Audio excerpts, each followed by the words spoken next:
Assalamu alaikum dear students, welcome back to JK Bose Foundation classes. Myself Ishfaq Ahmed, your biology tutor.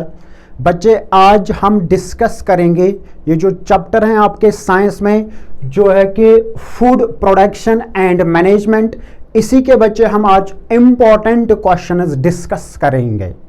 ठीक है ना, आपका time ज़ाया करते बगैर हम बच्चे सीधे आएंगे इसी चैप्टर में जो हमने आज चुने हैं कि आपके लिए जो इम्पॉर्टेंट एक्सपेक्टेड क्वेश्चंस हैं वही बच्चे हम आज डिस्कस करेंगे।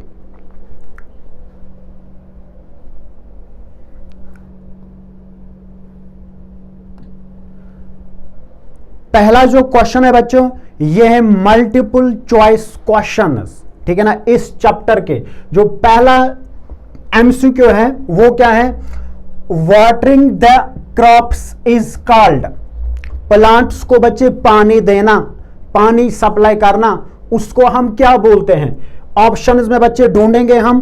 पहला है सोइंग, दूसरा है मैन्योरिंग, तीसरा है टिलिंग और चौथा है बच्चे इरिगेशन। तो सीधा बच्चे जो इसका आंसर है वो इसका डी आएगा, जो है कि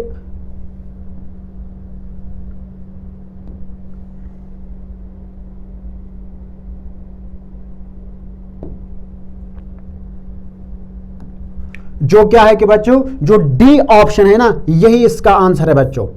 डी ऑप्शन यानी कि irrigation, watering the crops is called irrigation. Next, weeds are, weeds बच्चे क्या होते हैं, जैसे कि बच्चे आप लोगों ने पढ़ा ही होगा, वीड्स अनवांटेड प्लांट्स होते हैं जो क्रॉप प्लांट के साथ साथ ग्रो हो जाते हैं, उन्हीं को हम बोलते हैं वीड्स। तो यहां पे बच्चे हम देखेंगे weeds are the main crop plants, गलत। Insects and pests, unwanted plants growing along the crop, chemical substances. तो बच्चे यहां पे हम बोलेंगे, ये मैंने अभी बोला कि जो वीड्स होते हैं, वीड्स अनवांटेड प्लांट्स होते हैं जो क्रॉप के साथ साथ ग्रो हो जाते हैं। तो इसका सीधा जो ऑप्शन आएगा ना वो बच्चा आएगा सी ऑप्शन। सी ऑप्शन बच्चे इसका आएगा।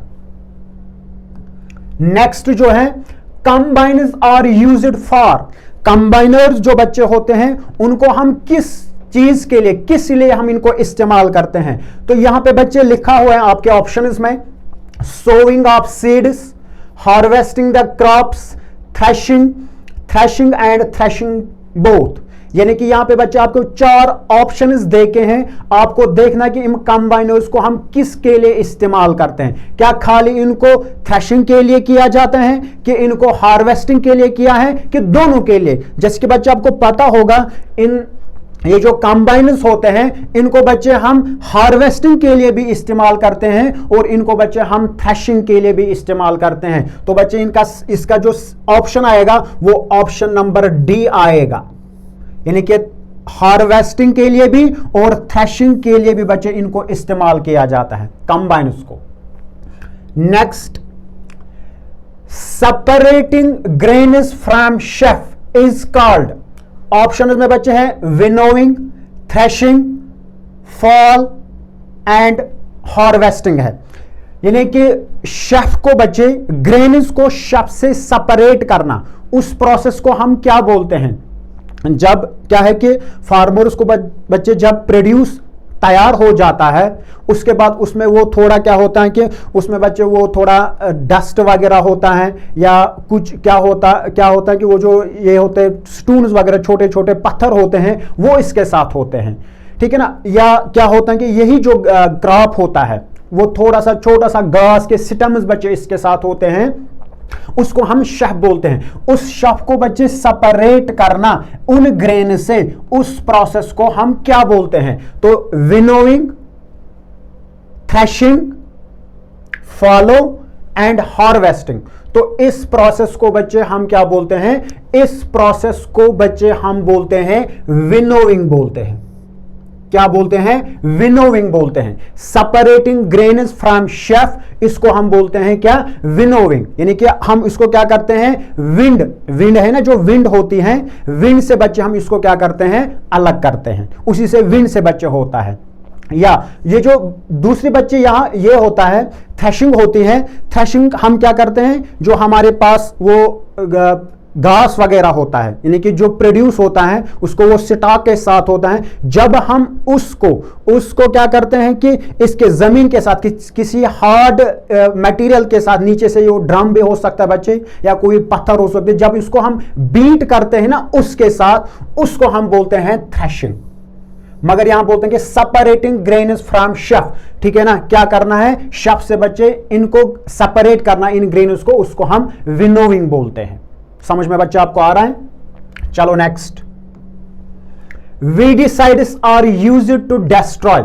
वीडीसाइड्स को हम किन के लिए इस्तेमाल करते हैं, क्या डिस्ट्रॉय इनसे हो जाते हैं? यहां पे बच्चे लिखे हैं insects, weeds, pests, none of these. वहीं से बच्चे ऑप्शन इसमें देखे हैं, ठीक है ना। वीडीसाइड्स वो केमिकल सब्सटेंसेस होते हैं, वो केमिकल्स होते हैं जिनको हम इस्तेमाल करते हैं वीड्स को बच्चे किल करने के लिए। तो इसका बच्चे सीधा जो ऑप्शन है ना वो बच्चे हैं ऑप्शन नंबर बी, यानी कि weeds. Weeds are used to destroy weeds. Next, kharif crops are sown in. Kharif crops जो बच्चे होते हैं, खरीफ क्रॉप्स को कब क्या किया जाता है, कब इनको बच्चे सो किया जाता है? एक तो बच्चे मैं आपको बोलूंगा, एक तो होता है सोविंग पीरियड, दूसरा होता है क्या, हार्वेस्टिंग पीरियड, ठीक है ना। हार्वेस्ट यानी कि इनको कब काटा जाता है। मगर यहां पे आपको लिख के है, यहां पे बच्चा आपको लिख के है कि खरीफ क्रॉप्स को कब सोन किया जाता है, ठीक है ना। ऑप्शंस में है मार्च, अप्रैल, मई, जून, अक्टूबर, नवंबर या एनी टाइम। यहां पे मैं बच्चे आपको यहां पे मैं क्लियर करना चाहता हूं आपको, अगर यहां पे सोविंग टाइम जो होता है ना इन खरीफ क्रॉप्स का लिखा है, सोविंग पीरियड बच्चे इनका रहता है जून टू जुलाई, जून टू जुलाई। समझ में आपको आ रहा है? जून टू जुलाई रहता है। दूसरा होता है क्या, कल्टीवेटिंग पीरियड। कल्टीवेटिंग में हम क्या करते हैं, उसमें हम देखते हैं कि इसको किस महीने में सो किया जाता है और इन क्रॉप्स को कब हार्वेस्ट किया जाता है। कल्टीवेटिंग जो पीरियड होता है वो इनको बच्चे रहता है क्या, जून से लेकर जून टू सितंबर, जून टू सितंबर बच्चे रहता है, ठीक है ना, जून टू सितंबर रहता है। तो यहां पे अगर हम देंगे सोइंग पीरियड, अगर हम यहां पे बात करेंगे सोइंग पीरियड क्या रहता है, सोइंग पीरियड बच्चे इनका रहता है मई जून। यहां पे तो बच्चे मैंने बोला है कि क्या होता है, जून टू जुलाई होता है, मगर यहां पे जो अगर हम ऑप्शंस, इन चार ऑप्शंस के, ठीक है ना, इसको मतलब माइंड में रखेंगे तो इसका मतलब कि इसका जो सही ऑप्शन है वो क्या है, मई जून होता है, ठीक है ना। हालांकि बच्चे हम देखते हैं कि इन क्रॉप्स को ये जो सोविंग पीरियड होता है ना वो जून टू जुलाई होता है। समझ में आपको आ रहा है? Next, wheat and gram belong to, wheat और ग्राम जो है ना वो क्या क्या ये बच्चे रबी क्रॉप्स है, ठीक है ना, और क्या ये बच्चे खरीफ क्रॉप्स हैं, both of these, none of these. अगर बच्चे आपको पता है कि रबी क्रॉप्स जो होते हैं, रबी क्रॉप्स कौन से क्रॉप्स होते हैं, रबी क्रॉप्स वो क्रॉप्स होते हैं जो बच्चे विंटर सीजन में क्या किए जाते हैं, कल्टीवेट, ग्रो किए जाते हैं। और खरीफ क्रॉप्स वो क्रॉप्स होते हैं जो किसमें, जो बच्चे रेनी सीजन में जिनको क्या किया जाता है, ग्रो किया जाता है। तो यहां पे बच्चा आपको पता होना चाहिए कि जो रबी क्रॉप्स, ठीक है ना, रबी क्रॉप्स इन दोनों में हम देखेंगे, ये जो व्हीट है ना, व्हीट कौन सा क्रॉप है, व्हीट बच्चे आता है हमारा कौन सा क्रॉप, ये आता है रबी क्रॉप, ठीक है ना। और इसी तरीके से जो ग्राम है ना, ये कौन सा क्रॉप है, ये ग्राम है बच्चे खरीफ क्रॉप। इसका मतलब ये दोनों है, बोथ ऑफ दीज। इसका मतलब है कि व्हीट एंड ग्राम है ना, ये रबी क्रॉप, व्हीट, ये जो है व्हीट है ना, व्हीट रबी क्रॉप है और ग्राम कौन सा क्रॉप है, ये खरीफ क्रॉप है। इसका मतलब सही ऑप्शन जो है ना वो आएगा बच्चा क्या, वो आएगा C option, both of these. Are you getting me? Next, examples of kharif crops are, यहां पे आपको बच्चे क्या देना है, एग्जाम्पल्स, इनमें से आपको देना है कि कौन कौन से एग्जाम्पल्स हैं खरीफ क्रॉप्स के। देखते हैं, कॉटन एंड मेज, कॉटन एंड मेज, हां बच्चे ये क्या है, ये खरीफ क्रॉप्स के एग्जाम्पल्स हैं, तो सही है। दूसरा ऑप्शन ग्राम एंड मेज, ये दोनों भी है बच्चों, अगर मेज है तो मेज, यहां पे ग्राम अभी मैंने बोला वो भी है। पेडी एंड मेज, मेज तो आपको पता है, पेडी जो है ना जिसको हम बोलते हैं राइस, ठीक है ना, राइस, वो भी क्या है, वो भी बच्चे खरीफ क्रॉप ही है। इसका मतलब है कि इसका ऑप्शन जो आएगा, सही ऑप्शन बच्चे इसका क्या है, वो ऑल ऑफ दीज है। ये तीनों ऑप्शंस किसके एग्जांपल्स हैं, खरीफ क्रॉप्स के एग्जांपल्स हैं। नेक्स्ट 24D इज 24D क्या है, याद रखना बच्चे, यहां पे आपको ऑप्शंस है, पेस्टिसाइड्स है, इंसेक्टिसाइड्स है, फंगिसाइड्स है, वीडिसाइड्स है। याद रखना बच्चों 24D है, 24D जिसको हम बोलते हैं 24D डाइक्लोरोफिनॉक्स एसिटिक एसिड जिसको हम बोलते हैं 24D, ठीक है ना। ये क्या है 24D, ये बच्चे हैं वीडिसाइड, इसको बच्चे हम एज ए वीडिसाइड इस्तेमाल करते हैं, यानी कि वीड्स को बच्चे क्या करने के लिए, वीड्स को किल करने के लिए इस्तेमाल करते हैं, यानी कि ये वो केमिकल होता है जिससे वीड्स क्या हो जाते हैं, किल हो जाते हैं। नेक्स्ट जो 10th वाला है, ये क्या है, seed drill is used to, seed drill को किसके लिए बच्चे इस्तेमाल किया जाता है, सीड ड्रिल को आपको बच्चे पता होना चाहिए। इसको, इससे हम क्या करते हैं, जो सीड्स होते हैं ना, सीड्स को सो करने के लिए इस्तेमाल करते हैं, और पहले ज़माने बच्चे मैन्युअली भी किया जाता है, यानी कि हाथ से करता था, मगर उसके बाद एक एग्रीकल्चरल टूल आया है जिसका नाम क्या है, जिसका नाम है सीड ड्रिल। इस सीड ड्रिल को हम क्या करते हैं, सो द सीड्स, फिलहाल सही है, remove the weeds, remove the paste, mix manure in the soil. तो इसका मतलब है कि बच्चे सही ऑप्शन जो आएगा वो क्या आएगा, वो सो द सीड्स। इससे हम सीड्स को क्या करते हैं, सीड्स को सो करने के लिए इस्तेमाल करते हैं। नेक्स्ट बच्चों अब है कि बच्चे answer the following questions, important questions हैं बच्चे इस चैप्टर के, जो मैं आपके साथ यहां पे डिस्कस करूंगा। पहला क्या है, पहला बच्चे ये कि why kharif crops can not be grown in rabi season. ये जो खरीफ क्रॉप्स होते हैं इनको हम रबी सीजन में क्यों नहीं बच्चे क्या कर सकते हैं, ग्रो करवा सकते हैं। क्योंकि बच्चे मैंने आपको अभी बोला है कि ये जो खरीफ क्रॉप्स होते हैं ना, खरीफ क्रॉप्स को बच्चे क्या होते हैं, खरीफ क्रॉप्स वो क्रॉप्स होते हैं जो खरीफ सीजन में बच्चे ग्रो करवाए जाते हैं, यानी कि रेनी सीजन में जिनको ग्रो करवाया जाता है। मगर रबी सीजन में क्या होता है, इनको विंटर में, ठीक है ना, इनको विंटर में ग्रो करवाते हैं। इसका मतलब कि जो खरीफ क्रॉप्स होते हैं, खरीफ क्रॉप्स को बच्चे ज्यादा, यानी कि वाटर रिक्वायरमेंट की जरूरत ज्यादा होती है। दैट इज वाई कि बच्चे हम क्या कर सकते हैं, रबी क्रॉप, ठीक है ना, ये जो खरीफ क्रॉप्स हैं इनको रबी सीजन में क्या नहीं करवा सकते हैं, ग्रो करवा सकते हैं। यही तो बच्चे क्वेश्चन में लिखा, आंसर में लिखा होगा, kharif crops like warmth and rain so they are grown in the rainy season. यानी कि क्या है कि ये जो खरीफ क्रॉप्स होते हैं इनको ज्यादा वार्मथ की जरूरत है, बारिश की जरूरत होती है, जो बच्चे इसको इस रबी सीजन में मिलता ही नहीं है। दैट इज वाई कि बच्चे हम इन खरीफ क्रॉप्स को रबी सीजन में नहीं ग्रो कर सकते हैं, या अगर रबी क्रॉप्स हो गए ना वो किस में, वो खरीफ सीजन में हम इनको बच्चे ग्रो नहीं करवा सकते हैं। Rabi crops prefer cooler weather, so they are planted in winter. Each crop has specific needs and trying to grow them in the wrong season would not work well. जो बच्चे मैंने आपको अभी बोला है कि उसको ज्यादा पानी की जरूरत होती है, उसको नहीं होती है, इसलिए हम इन खरीफ क्रॉप्स को रबी सीजन में या रबी क्रॉप्स को खरीफ सीजन में ग्रो नहीं करवाते। What are the steps involved in soil preparation? यानी कि बच्चे जब भी फार्मर क्या करता है, फार्मर को जब क्रॉप्स ग्रो करवाने होते हैं ना, सबसे पहला काम जो इसको करना होता है उसको बच्चे सॉइल प्रिपेयर करनी होती है। यानी कि क्रॉप को उसके सीड्स लगाने से पहले उसको पहले सॉइल प्रिपेयर करने हैं। और सॉइल बच्चे कैसे प्रिपेयर की जाती है, सॉइल बच्चे प्रिपेयर की जाती है दो तरीके से। कैसे, एक तो बच्चे हम सॉइल को प्रिपेयर करते हैं बाय प्लोइंग, क्या करते हैं, प्लोइंग से बच्चे करते हैं, समझ में आपको आ रहा है। प्लोइंग जो होती है, प्लोइंग बच्चे आपको पता ही है, प्लोइंग किसको हम बोलते हैं, प्लोइंग हम बोलते हैं loosening and turning the soil, यानी कि द प्रोसेस, ठीक है ना, वो प्रोसेस जिसमें सॉइल को क्या किया जाता है, लूज किया जाता है, उसी को हम प्लोइंग बोलते हैं, उसी को हम क्या बोलते हैं, प्लोइंग बोलते हैं। और ये प्लोइंग बच्चे क्या की जाती है, ये प्लोइंग एक इंस्ट्रूमेंट से बच्चे, एक एग्रीकल्चरल टूल से की जाती हैं, जिसका नाम क्या है, जिसका नाम है बच्चों प्लो, यानी कि जिसको हम बोलते हैं हल जिसको हम बोलते हैं, अलबानी जिसको बोलते हैं। पहले ज़माने में बच्चे ये करते थे, जब ये ट्रैक्टर्स वगैरह नहीं होते हैं, ठीक है ना, नहीं होते थे, तो तब इन्हीं पुलों का जो क्या करते हैं, जो ऑक्स वगैरह होते हैं ना, उसी वही ऑक्स क्या करते हैं, इस पुलों को बच्चे यानी कि उन्हें ड्राइव करते थे,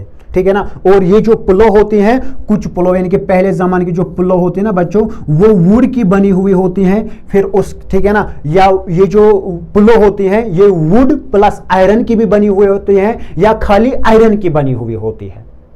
तो कहने का मेरा मतलब है कि ये जो हम सॉइल प्रिपरेशन करते हैं ना, सॉइल को प्रिपेयर हम करते हैं प्लोइंग से, क्या करते हैं, प्लोइंग से।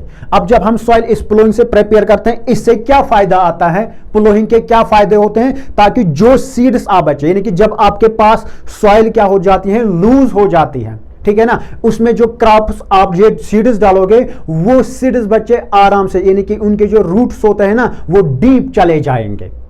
और बच्चे उससे क्या एक तो ये होता है, वो जो रूट्स होते हैं इसके, वो सॉइल के बिल्कुल अंदर चले जाते हैं। दूसरा है कि उससे क्या होता है, टर्निंग, यानी कि इस प्लोइंग से जो सॉइल क्या आती है, जो सॉइल ऊपर आती है, ठीक है ना, वो क्या होते हैं उसमें, यानी कि उससे क्या होता है कि जो उसमें अंदर वो वर्म्स वगैरह होते हैं ना, वो भी बच्चे ऊपर आते हैं, वो क्या करते हैं, वो ऑर्गेनिक मैटर को, यानी कि ह्यूमस को बच्चे इस सॉइल में ऐड करता है, जो सॉइल की फर्टिलिटी को बढ़ाता है। Are you getting me? उसके बाद ये जो दूसरा है कि सॉइल को प्रिपेयर करने का, वो बच्चे ये है कि वो हम क्या करते हैं, उसके बाद इनकी प्लोइंग के बाद बच्चे हम लेवलिंग करते हैं। क्या करते हैं, लेवलिंग करते हैं। लेवलिंग में बच्चे आपको बोलूंगा, फॉर एग्जांपल आपने किया है, क्या किया है आपने बच्चे, प्लोइंग की है, ठीक है ना। प्लोइंग करने के बाद आप देखो कि ये जो जमीन है ना, ये जमीन क्या हो जाए, किसी जगह बच्चे, यानी कि ये जमीन ऐसे अनइवन बनती है, यानी कि किसी जगह हम क्या देखें, किसी जगह ये जमीन ऊपर होती है, किसी जगह नीचे होती है, ताकि उसके बाद हम क्या करते हैं, जब आपको इसी जमीन को क्या करना होगा, पानी सप्लाई करना होगा, इरिगेशन देनी होगी, तो आप देखोगे ये जमीन जो है ना, ये जो अनइवन है, यानी कि यहाँ पे क्या है, यहाँ पे बच्चे ऊपर है, यहाँ पे है नीचे है, तो आप क्या करते हैं, हम लेवलिंग करते हैं। किससे करते हैं, लेवलर से करते हैं। किससे करता है, लेवलर। देखो लेवलर से क्या करना है, फॉर एग्जांपल ये जो मिट्टी है ना, ये देखेगा, ये यहाँ पे मिट्टी जहाँ पे ऊपर जमीन होती है, ये इसको बच्चे लाएगा, इसको इसमें ऐसे करेगा, ठीक है ना, इसको बराबर करेगा, ताकि जब यही फार्मर क्या देगा, जब यही फार्मर बच्चे इसको इरिगेशन देगा ना, इसमें क्या हो जाएगा, इस लेवलिंग से इक्वल डिस्ट्रीब्यूशन ऑफ वाटर हो जाता है। यही बच्चे है क्या, यही स्टेप्स है, यही स्टेप्स है सॉइल को प्रिपेयर करना। एक तो क्या है, एक तो बच्चे क्या करना, प्लोइंग करना, और दूसरा क्या है, लेवलिंग। यही बच्चे इसमें लिख के हैं। To prepare soil for planting, first clear away rocks and debris, then use a plough और tiller to loose the soil and adding things like compost और manure to make it better for plants. यानी कि उसके बाद बच्चे जब हम क्या करते हैं, सॉइल को प्रिपेयर करते हैं ना, उसके बाद बच्चे हम इसको मैन्योर इस्तेमाल करते हैं, ठीक है ना। जो मैन्योर क्या करता है, जो मैन्योर बच्चे इसको ह्यूमस ऐड करता है, और न्यूट्रेंट्स, ठीक है ना, स्मॉल न्यूट्रेंट्स भी करते हैं मगर स्मॉल अमाउंट्स में। और make the surface flat, add fertilizers for nutrients and organize the soil into rows or beds. Finally adjust the soil texture by compacting or racking it. These steps help create the right conditions for plants to grow. यानी जब बच्चे क्या होता है कि जब आपने क्या पहले सॉइल को प्रिपेयर किया है, ठीक है ना, उसके बाद बच्चे इसमें मैन्योर भी ऐड किया है, उसके बाद फर्टिलाइजर भी, और फर्टिलाइजर बच्चे क्या करता है, ये इसको कोई पर्टिकुलर न्यूट्रेंट अगर चाहिए होता है इन क्रॉप्स को, ठीक है ना, वो कौन प्रोवाइड इसको करता है, वो बच्चे यही फर्टिलाइजर्स प्रोवाइड करते हैं। यही बच्चे स्टेप्स हैं किसके, ये सॉइल प्रिपरेशन के। क्वेश्चन नंबर 3 क्या बोल रहा है बच्चों, name the medium in which plants grow. किस मीडियम में बच्चे हम प्लांट्स को ग्रो करवाते हैं। मुझे नहीं लगता कि बच्चे बहुत इजी क्वेश्चन है, ठीक है ना, वो तो पता है, वो मीडियम जो होता है जिसमें हम प्लांट्स को ग्रो करवाते हैं वो सॉइल होते हैं, और ये जो सॉइल होते हैं ना, यही सॉइल बच्चे इन प्लांट्स को क्या मैन्योर, ठीक है ना, ये इनको बच्चे मिनरल्स प्रोवाइड करते हैं, ये बच्चे इनको ऑर्गेनिक मैटर जिसको हम ह्यूमस बोलते हैं वो प्रोवाइड करता है, वाटर प्रोवाइड करता है, और एयर प्रोवाइड करता है। जब इसको क्या है, जब बच्चे इन प्लांट्स को ये सारे कंडीशंस मिलते हैं ना, तो वो बच्चे अच्छी तरीके से क्या करते हैं, ग्रो करते हैं।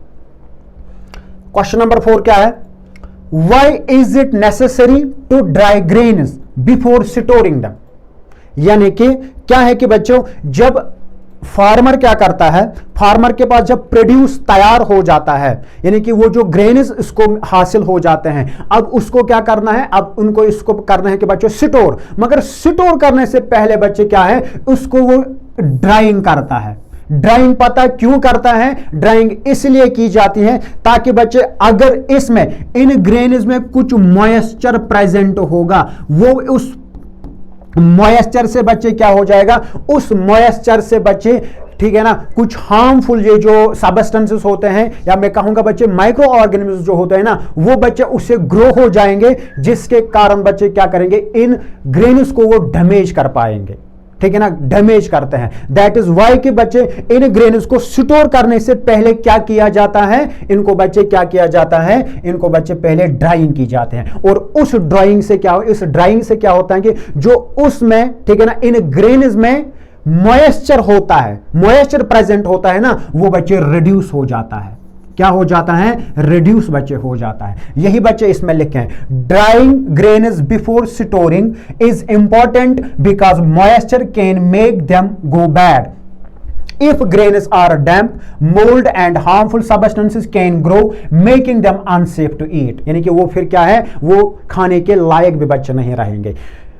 Drying keeps grains fresh, stops them from sprouting and makes sure they last longer when stored. इसके बाद यानी कि जब इनमें बच्चे ये मॉइस्चर कंटेंट को रिड्यूस किया जाता है ना, वो बहुत टाइम तक बच्चे क्या रहते हैं, सेफ रहते हैं।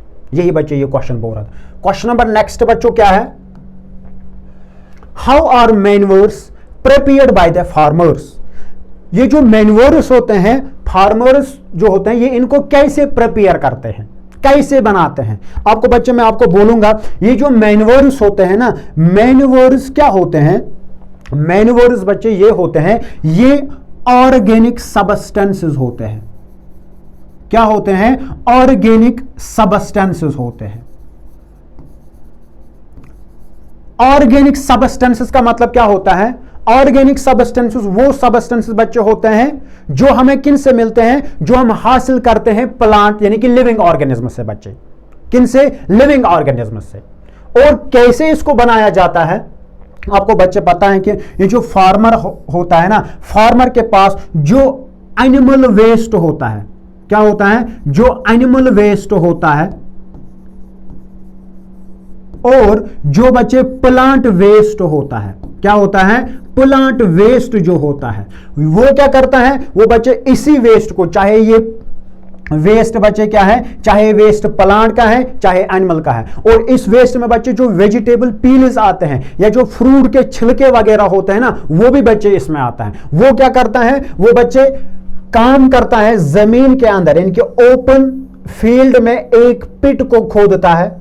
क्या करता है, एक पिट को बच्चे खोदता है। इसके बाद ये जो बायोडिग्रेडेबल सबस्टेंसेस है, यानी कि ये जो वेस्ट है, बायोडिग्रेडेबल वेस्ट जो बच्चे यहां पे है, चाहे ये वेस्ट एनिमल का है, चाहे बच्चे ये किसका है, चाहे ये प्लांट का है, चाहे ये वेजिटेबल पील्स क्यों ना है, ये इसी पिट में बच्चे इसको क्या करता है, इसमें इसको स्टोर करता है, ऐसे रखता है बच्चों। ठीक है ना। इसके बाद क्या करता है, इसके बाद बच्चे इसको जब ये भर के आता है ना ये पिट, इसको बच्चे ऊपर से सॉइल के साथ क्या करता है, इसको बंद करता है, इसको कवर करता है। क्या करता है, कवर करता है। समझ में आपको आया। अब जो इसके अंदर ये बायोडिग्रेडेबल वेस्ट है, मगर बच्चे याद रखना, ठीक है ना, यानी कि इन मैन्योर्स को बनाना जो इनको ये प्रिपेयर करता है ना, इसमें जो वेस्ट होता है वो बच्चे बायोडिग्रेडेबल होना चाहिए। क्या होना चाहिए, बायोडिग्रेडेबल होना चाहिए, यानी कि वो वेस्ट जो डिकम्पोज हो जाएगा। वही क्या है कि जब ये लाएगा ये बायोडिग्रेडेबल वेस्ट, उसके बाद बच्चे क्या हो जाएगा कि जब इसको ये करेगा ना, इसके साथ कवर, इस सॉइल के साथ, ये बच्चे आफ्टर, ठीक है ना, 5 to 6 मंथ्स क्या हो जाता है, ये बायोडिग्रेडेबल वेस्ट जो इसमें पिट है ना, ये बच्चे डिकम्पोज हो जाता है और इसको एक मैन्योर बनता है, जिसका नाम बच्चे आपने सुना ही होगा। उस मैन्योर का नाम बच्चे है कंपोस्ट। क्या नाम है उसका? नाम है बच्चे कंपोस्ट, उसका नाम है। इस तरीके से बच्चे क्या करता है, इस तरीके से ये फार्मर्स लोग जो है ना क्या बनाते हैं, मैन्योर्स बनाते हैं। दूसरा के बच्चे क्या होता है कि दूसरा हम जो यानी कि ये कंपोस्ट जो है ना, कंपोस्ट बच्चे मैन्योर का एक टाइप है, ठीक है ना। और दूसरा बच्चे होते हैं कि जो हम डोमेस्टिक एनिमल्स होते हैं, ठीक है ना, या डोमेस्टिक एनिमल्स जो होते हैं उनसे जो बच्चे क्या निकलता है, उनसे जो उनका जो एक्सक्रीटा होता है या जो इनको हम घास वास डालते हैं ना शेल्टरिंग के लिए, ठीक है ना, वो जो बाकी बचा हुआ वो घास, वो जो उनका एक्सक्रीटा वगैरह, यूरिन वगैरह जिसमें बच्चा आता है, वो भी वहां से क्या करता है, जहां पे इनको रखा जाता है यानी कि जो फार्म्स होते हैं वहां से उन्हीं वेस्ट को निकालना, वो डायरेक्टली बच्चे क्या करता है, उसी वेस्ट को बच्चे डायरेक्टली इस्तेमाल करते हैं, कहां, फील्ड में, क्रॉप फील्ड्स में। और वहां पे भी क्या करते हैं, ये वेस्ट इसको वहां पे किसका काम देता है, ये वेस्ट बच्चे इसको मैन्योर का काम देता है। इस तरीके से बच्चे ये जो फार्मर्स है ना मैन्योर्स बनाते हैं। यही तो बच्चे यहां पे लिख के होगा, farmers make manure by collecting animal waste like cow dung और poultry litter, they mix it with other organic materials like straw और प्लांट वेस्ट, यानी कि प्लांट वेस्ट का बच्चे मैंने अभी बोला है।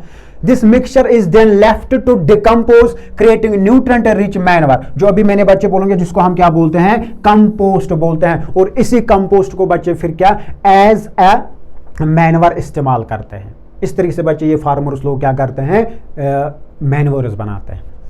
Next, explain modern methods of irrigation in brief. समझो बच्चों, इसमें क्या है कि इरिगेशन, आपको पता है इरिगेशन का मतलब होता है प्लांट्स को क्या देना, प्लांट्स को बच्चे वाटर सप्लाई करना। मगर आप बोलो कि मॉडर्न मेथड्स कौन है, याद रखना बच्चे मॉडर्न मेथड्स, एक मेथड है बच्चों क्या, स्प्रिंकलर मेथड, स्प्रिंकलर मेथड है बच्चों। इस स्प्रिंकलर मेथड में बच्चे क्या किया जाता है, इसमें बच्चे जो मेन फील्ड होता है, ठीक है ना, मेन फील्ड में क्या होता है, फॉर एग्जांपल यहां समझो कि बच्चे ये हमारा पास फील्ड है, इसमें बच्चे जो मेन पाइपलाइन होती हैं जहां से क्या आता है, जिस पाइप से बच्चे पानी आता है, ठीक है ना, ये बच्चे क्या होते हैं इस फील्ड के बीच में होती हैं, ठीक है ना। और इस पाइप को, इस मेन पाइप को जो किसी सोर्स से, चाहे बच्चे वो पानी रिवर से आता है या किसी भी वाटर बॉडी से आता है, ये बच्चे वहां से जोड़ के होते हैं और इसी के जरिए से क्या आता है, फील्ड में पानी आता है। इसको क्या होते हैं बच्चों, इसको और परपेंडिकुलर ऐसे पाइप्स होते हैं, ठीक है ना। और इन परपेंडिकुलर पाइप्स को बच्चे क्या होते हैं, इन परपेंडिकुलर पाइप्स को बच्चे ऊपर से रोटेटिंग नोजल्स होते हैं। क्या होते हैं, रोटेटिंग नोजल्स होते हैं।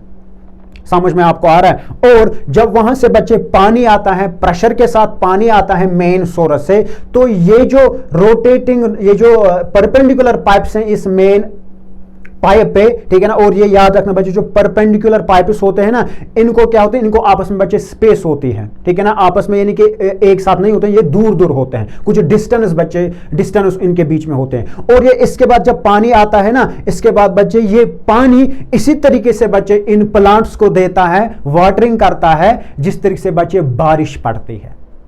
क्या है, जिस तरीके से बच्चे बारिश पड़ती है।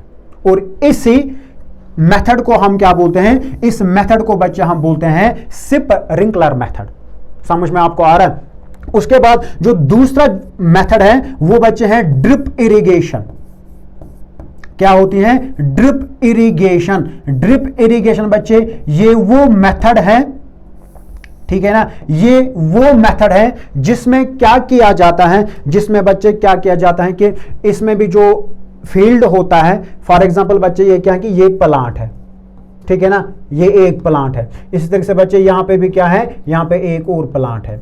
इसको बच्चे क्या होता है कि इसको बच्चे यहां पे ऐसे ये पाइप होती है जिससे पानी आता है, इसको भी बच्चे ऊपर से छोटे छोटे पाइप्स होते हैं, लेटरल पाइप जिनको हम बोलते हैं, ठीक है ना, उनको भी बच्चे रोटेटिंग नोजल्स होते हैं। और ये जो पाइप्स होते हैं, लेटरल पाइप्स, ये बिल्कुल बच्चे इनकी पोजीशन बिल्कुल रूट्स की तरफ, टुवर्ड्स रूट्स की तरफ होते हैं। और ये इन्हीं प्लांट्स को बच्चे क्या करता है, ड्रॉप बाय ड्रॉप बच्चे क्या करता है, इनको पानी प्रोवाइड करता है।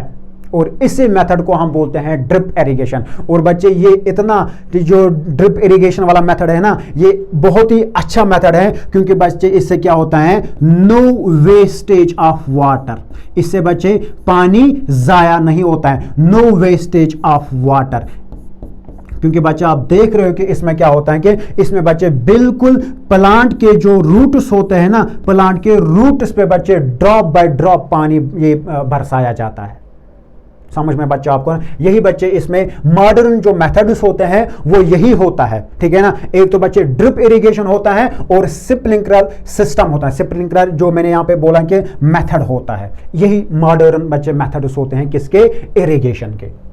Next, explain the process of transplantation.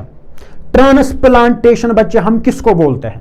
देखो बच्चों, मैं आपको बोलूंगा, हम क्या करते हैं जब हम क्रॉप्स, कोई क्रॉप को क्या करना होगा, सो करना होता है, उसके सीड्स हम क्या करते हैं, उसके सीड्स बच्चे हम डायरेक्टली फील्ड में लगाते हैं। मेन फील्ड है, यानी कि जो आपने जमीन चुनी होगी, जो लैंड आपने चूज किया होगा, मैं वहीं पे इसकी कल्टीवेशन कर रहा हूं। आप लोग क्या करते हैं कि फार्मर्स लोग बच्चे काम करते हैं कि ये सीड्स लाते हैं और डायरेक्टली किस में लगाते हैं, ये बच्चे इसी फील्ड में लगाते हैं। मगर कुछ बच्चे ऐसे भी क्रॉप्स होते हैं जिनको क्या किया जाता है, जिनको पहले उनकी सीडलिंग को पहले बच्चे प्रोड्यूस की जाती है, जिनको बच्चे हम ना बोलते हैं कि सीडलिंग जो होते हैं, निहल जिसको हम बोलते हैं।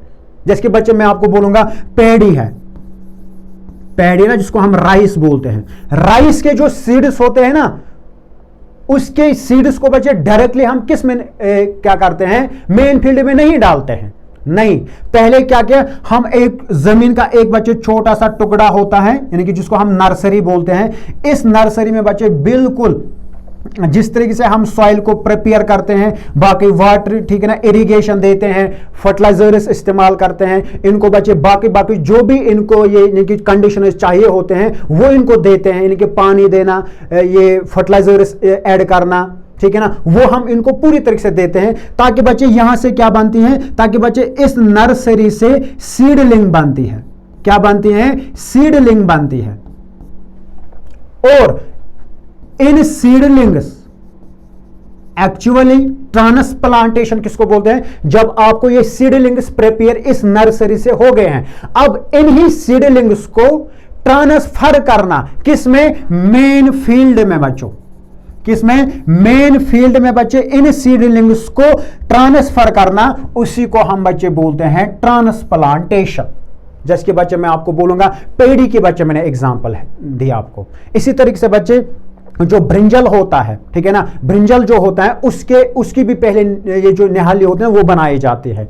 जो टमाटो होता है वो भी बच्चे इस तरीके से की जाती है, पहले उनकी सीडलिंग्स बनाए जाते हैं, उसके बाद बच्चे उनको किस में ट्रांसफर किया जाता है, मेन फील्ड में, उसी को तो बच्चे हम बोलते हैं ट्रांसप्लांटेशन। यही बच्चे लिखे होगा यहाँ पे, transplanting is like moving baby plants to their new home. First we prepare the soil in the new spot, then we carefully take out the baby plants from where they started growing and put them into holes in the soil. We give them water right away and take care of them so they can grow well in their new place. यानी कि इनके पास बच्चे जहां पे, ठीक है ना, main field में जब इनको क्या करवाते हो, ग्रो करवाते हो, वहां भी बच्चे इनको केयर किया जाता है। उसके बाद भी बच्चे इनको खाली नहीं है कि खाली इस नर्सरी में, ठीक है ना, ये जो नर्सरी आप, ठीक है ना, नर्सरी में आपने इनको पहले प्रिपेयर करवाए हैं, खाली वहां पे आप इनको पानी इसी में दोगे, उसके बाद नहीं, ये जो मेन फील्ड में आप इनको ग्रो करवाते हैं, वहां पे बच्चे इनको क्या देना होता है, फर्टिलाइजर्स देने होते हैं, ठीक है ना, इसी तरीके से पानी देना होता है, यानी कि अच्छी तरीके से बच्चे इनका देखभाल करना है। इसी को बच्चे हम बोलते हैं क्या, इसको बच्चे हम बोलते हैं ट्रांसप्लांटेशन।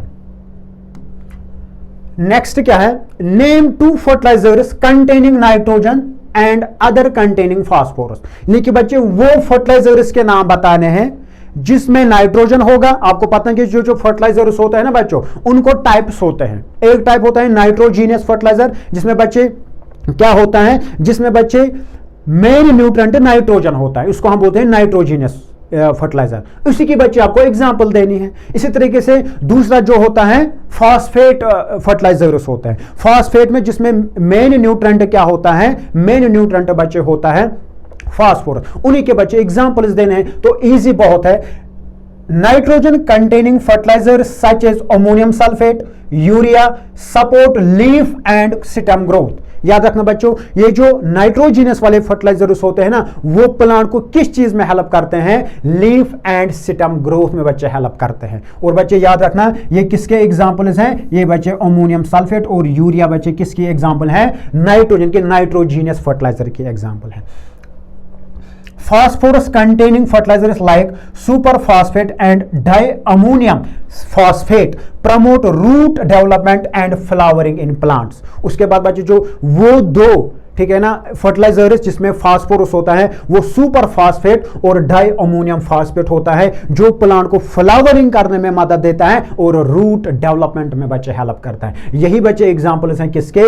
इन दो फर्टिलाइजर्स के, जिसमें यानी कि नाइट्रोजिनस वाला और किस, ये जो फास्फेट फर्टिलाइजर्स बच्चे होते हैं। Next, why is excessive irrigation harmful to the crops? देखिए, जब हम इरिगेशन बच्चे ज्यादा देंगे उससे क्या हो जाएगा? पानी ज्यादा देने से क्या हो जाएगा? ठीक है ना। पहले तो बच्चे मैं आपको बोलूंगा, यहां पे क्या होता है कि जब हम पानी प्लांट्स को ज्यादा देते हैं ना, इससे क्या होता है कि ऐसा एनवायरनमेंट बच्चे क्रिएट हो जाएगा जिससे इस प्लांट को बच्चे डिजीज का सामना करना पड़ेगा। और ये जो वाटर अपटेक होते हैं ना, वाटर अपटेक वो भी बच्चे क्या हो जाएगा? वो बच्चे रिड्यूस हो जाएगा। तो इसका मतलब है कि बच्चे एक्सेस जो इरिगेशन होती हैं वो हार्मफुल होती है प्लांट्स के लिए। Too much watering called excessive irrigation harms crops. It can drown the roots by making the soil too wet, causing diseases and reducing oxygen. बिल्कुल बच्चे, ये क्या करेगा? ऑक्सीजन रिड्यूसिंग कैपेसिटी बच्चे हो जाएगी। Also, excess water washes away essential nutrients from the soil। यानी कि जो बच्चे आप क्या करोगे, जो इस फार्मर ने क्या किया होगा, जो इस फार्मर ने बच्चे इन प्लांट्स को फर्टिलाइजर्स दिए होंगे, जब आप इसका एक्सेस वाटर इस्तेमाल करोगे ना, वो बच्चे वॉश हो जाएंगे, वो इसी के साथ बच्चे चले जाएंगे और प्लांट्स को बच्चे क्या नहीं, इसको तो बच्चे, इन प्लांट्स को बच्चे, इन क्रॉप्स को न्यूट्रिएंट्स मिलेंगे ही नहीं है। अफेक्टिंग प्लांट ग्रोथ, उससे बच्चे क्या हो, ये क्रॉप्स, ये जो क्रॉप्स होते हैं, न्यूट्रिएंट्स इनको बच्चे हेल्प करते हैं किसमें? ग्रोथ में। जब वहां पे नीचे रहा ही नहीं ये कंडीशन है, जो प्लांट को बच्चे चाहे, न्यूट्रिएंट्स चाहे, जब वो वॉश अवे हो जाएंगे इस एक्सेसिव इरिगेशन से, तो प्लांट की ग्रोथ बच्चे अफेक्ट हो जाएगी। Are you getting me? It is important to water crops just right to keep them healthy. यानी कि बच्चे पानी भी क्या होता है, पानी भी हमने कि एक्सेसिव बच्चे इरिगेशन नहीं करने होते हैं, और ये इरिगेशन जो होते हैं ना, ये बच्चे बिल्कुल प्रॉपर टाइम पे देना होता है। Next, why should we grow seeds in moist soil? यानी कि हम जो मॉइस्ट सॉइल होते हैं ना, इसमें बच्चे हम क्या करते हैं, क्यों हम इन सीड्स को इसी में मॉइस्ट सॉइल में क्या करते हैं? ग्रो करते हैं। देखो बच्चे, क्या होता है कि मॉइस्चर जो होता है ना, मॉइस्चर बच्चे पहले, सबसे पहले इन सीड्स का जो आउटर शेल है ना, वो बच्चे इसको क्या करता है, वो बच्चे इसको सॉफ्ट करवाता है, ताकि बच्चे ये आराम से क्या हो जाएगा, आराम से बच्चे जर्मिनेट कर पाएगा, जर्मिनेशन कर पाएगा। इसलिए बच्चे यहाँ पे देख रहे हो कि आप यहाँ पे लिखे, we should grow seeds in damp soil because it helps them sprout. इससे बच्चे स्प्राउटिंग हो जाती है, वही तो इंपॉर्टेंट है, तब जाके बच्चे जर्मिनेट हो जाएगा। और moisture softens the outer shell of the seed allowing the tiny plant inside to start growing. जब क्या हो जाएगा, इस सीड का बच्चे आउटर शेल सॉफ्ट हो जाएगा, उसके अंदर जो बच्चे टाइनी प्लांट होगा, ठीक है ना, वो क्या करेगा, वो तो ग्रो करना स्टार्ट, यानी कि वो जर्मिनेट करना स्टार्ट करेगा। If the soil is too dry, the seeds might not germinate well। अगर बच्चे क्या होगी, अगर यही सॉइल ज्यादा ड्राई होगी, खुश्क होगी, तो बच्चे ये कहां से करेगा, ये तो ग्रो कहां का, ये जर्मिनेट बच्चे कहां करेगा? आपको पता है जर्मिनेशन के लिए बच्चे कुछ कंडीशन जरूरी है, वार्मथ है बच्चों, वाटर है, ठीक है ना, सनलाइट है, ये कंडीशन बच्चे जरूरी है प्लांट को, यानी कि एक सीड को बच्चे जर्मिनेट करने के लिए। Keeping the soil a bit wet gives seeds the best chance to turn into healthy plants। इसलिए बच्चे ये जो मिट्टी होती है, मिट्टी जरूरी बच्चे क्या होनी चाहिए, मिट्टी जरूरी बच्चे मॉइस्ट होनी चाहिए, ताकि इसमें जो सीड होता है ना, सीड बच्चे आराम से इसमें क्या कर पाएगा, ग्रो कर पाएगा। इसके बाद बच्चे ये कुछ एक्सपेक्टेड क्वेश्चंस थे बच्चों जो मैंने आपके साथ डिस्कस किया है। होप कि बच्चे आपको समझ में आया होगा। Thank you.